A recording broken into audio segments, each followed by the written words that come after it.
गुरुत्वाकर्षण बल और उसका गुरुत्वाकर्षण नियतांक। ठीक है, तो गुरुत्वाकर्षण बल मैंने आपको पढ़ा दिया था, बोलो हाँ या ना। हाँ। ठीक है, ठीक है, गुरुत्वाकर्षण समझिएगा, गुरुत्वाकर्षण बल है ना तथा गुरुत्वाकर्षण नियतांक। ठीक है, गुरुत्वाकर्षण नियतांक।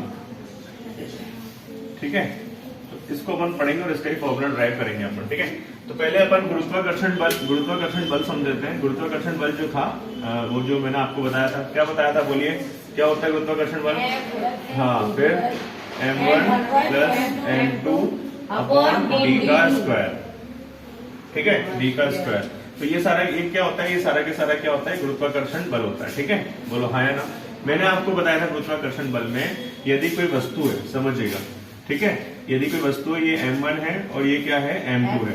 यदि कोई वस्तु है, ये क्या है, m1 और m2 है। बात समझ में आई कि नहीं? समझिएगा, ये दोनों की दोनों वस्तु क्या करेंगे, एक दूसरे को फिर अपने क्या करेंगे, आकर्षण का नियम क्या बोलेंगे, आकर्षित करेंगे। ठीक है, आकर्षित करेंगे। m1 भी आकर्षित करेगी m2 को और m2 भी आकर्षित करेगा m1 को। ये पेन है, पेन को छोड़ा तो मैंने कहा नीचे आ रहा है, तो ध्यान रखना ये डिपेंड करता है बेसिकली क्या होता है, m1 और m2 को रहता है मास। ठीक है, दोनों के दोनों क्या करेंगे, एक दूसरे को आकर्षित करेंगे।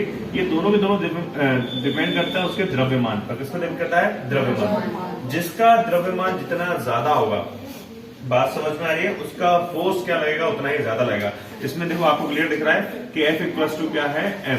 बात समझ में आ रही है, उसका कहने का मतलब ये, जिसका द्रव्यमान ज्यादा होगा उसका क्या होगा, उसका बल भी क्या होगा बेटा, ज्यादा होगा। बात समझ में आएगी। अभी m1 और ये m2 है, जो जितनी ज्यादा बड़ी होगी वो उसको अपनी तरफ क्या करेगी, आकर्षित करेगी। ऐसा नहीं है कि अगर ये मतलब m1 बड़ा है और ये छोटा है तो m1 आकर्षित, m2 आकर्षित नहीं करेगा m2 को, वो भी करेगा। बात समझ में आ रही है, लेकिन हिलेगा ज्यादा से कौन, वही हिलेगा जिसका क्या होगा, जिसका द्रव्यमान क्या होगा, कम होगा। जिसका द्रव्यमान ज्यादा होगा वो क्या करेगी, हिलेगी। अब ये पृथ्वी है, जमीन है, जमीन का द्रव्यमान कितना ज्यादा है बेटा, बात समझ में। इसलिए हर वस्तु क्या होती है, छोड़ोगे तो अपन कहाँ जाती है, वो जमीन पर जाती है।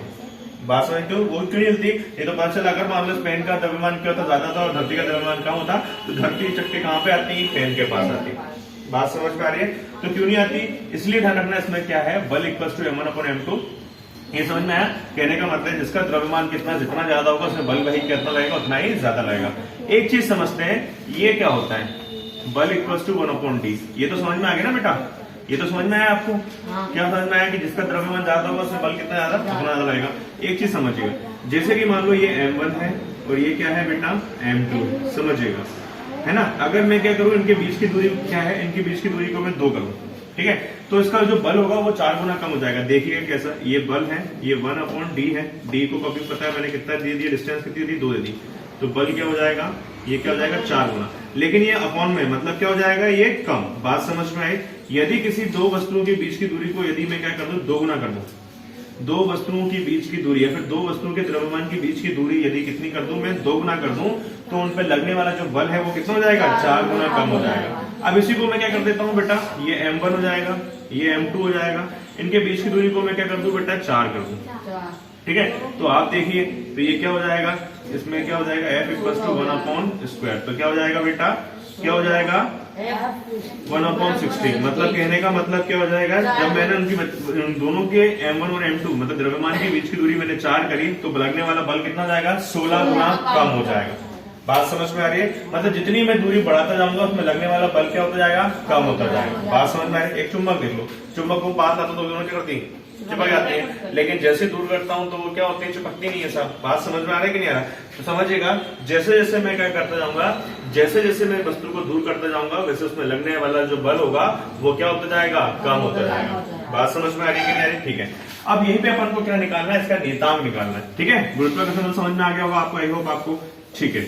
अब समझिएगा क्या, अब समझिएगा इसका नियतांक। ठीक है, समझिएगा नियतांक कैसे निकालते हैं, देखिएगा। F एक समानुपाती क्या है, m1 अपॉन m2। हमें पता है जब सभी समानुपाती का जब भी हम क्या लगाते हैं, साइन हटाते हैं, तो क्या होता है, उसके बाद एक नियतांक आ जाता है, तो हम क्या ला दिए, g। तो ये क्या हो जाएगा, m1 upon m2 upon d का क्या हो जाएगा, स्क्वायर हो जाएगा। g की वैल्यू हमको पता है, मैंने बताई थी। अभी क्या होती है, बोलो फटाफट, 6.67 मल्टीप्लाई 10 to the power -11। बात समझ में आई? ये क्या होती है, इसकी वैल्यू होती है। ठीक है, अब इसकी वैल्यू रख सकता हूं मैं। बात समझ में आई कि हमको नियतांक पता है, लेकिन अब क्या निकालना है, देखिए समझिएगा। अब हमको क्या लाना है, जी के इक्वल्स टू में लाना, जी के बराबर में लानी है चीजें। तो जी को यदि मैं नीचे ले जाऊं तो जी क्या हो जाएगा, ये क्या हो जाएगा, m1 upon m2 upon D हो जाएगा, डी का स्क्वायर। बोलो हाँ या ना? बात समझ में आई कि नहीं? हमको जी के बराबर करना है, तो f कहां पर जाएगा, इधर आ जाएगा, 1 अपॉन जी बराबर क्या हो जाएगा, m1 अपॉन m2। ठीक है, f कहां चला जाएगा, इधर चला जाएगा, डी स्क्वायर अपॉन ये f इधर आ गया। ठीक है, अब इसको उल्टा कर देता हूं, क्योंकि मुझे जी के इक्वल्स टू में लाना है, तो क्या हो जाएगा, f डी स्क्वायर बराबर अपॉन m1 अपॉन m2। यही क्या होता है जी, मतलब कहने का मतलब ये निकल जाएगी क्या, जी की वैल्यू। बात समझ में आई? तो एक वस्तु दूसरे वस्तु से कितनी कैसे आकर्षित करेगी और कितनी तेजी से आकर्षित करेगी, इससे हम क्या कर सकते हैं, फॉर्मूले से ड्राइव कर सकते हैं, फॉर्मूले से निकाल सकते हैं। इससे ही क्या कहा जाता है, इससे ही गुरुत्वाकर्षण का क्या कहा जाता है, नियतांक। बात समझ में आई आपको या नहीं? बोलो हाँ या ना?